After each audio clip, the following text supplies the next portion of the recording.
Hello. Shri Krishna સાહેબ. હા, નમસ્કાર. આપણે સુરતથી વાત કરું છું, વિશાલભાઈ અંતાળા. કોણ? વિશાલભાઈ અંતાળા વાત કરું, ભાજપના પ્રમુખ. બોલો.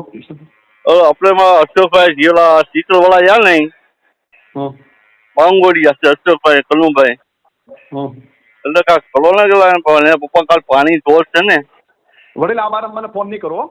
એમ આ બારામાં ફોન નહીં કરો, કારણ કે આવા લોકોને તમે ભલામણ કરો તમને કઈ થવું ન જોઈએ. બોલું સાહેબ થોડું તો ખલો મારું.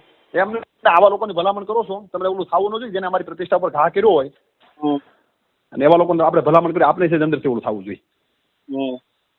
બરોબર. તમારી ઘરે કાલ કોઈ દીકરી બેન દીકરી પર કોઈ ઘા કર્યો હોય અને એની ભલામણ કોઈ કરવા કેવું લાગે? એને કેવું થાય મને કયો એટલું. લાગે ને એમ. હા, તો અમારી પ્રતિષ્ઠા ઉપર ઘા કરેલો છે અને એની આપણે ભલામણ કરવી. એનો બાપ વે ગયા દાખલા તરીકે ત્યાં બેઠો બેઠો આ કરતો તેને શરમ નહોતી આવતી? તઈ જ કરેલું છે ના.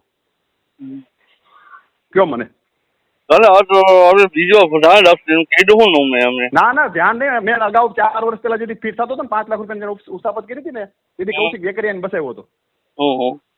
જો એને ઈ ગણો નહોતો તેથી જેલમાં જતો હતો અને સરકારના 5 લાખ રૂપિયા સીધા ઘેરે વાપરી નાખ્યા હતા.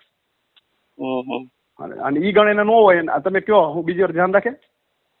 ધ્યાન તો અમારે એનું રાખવાનું છે કે ક્યાં એને લઈ લેવો.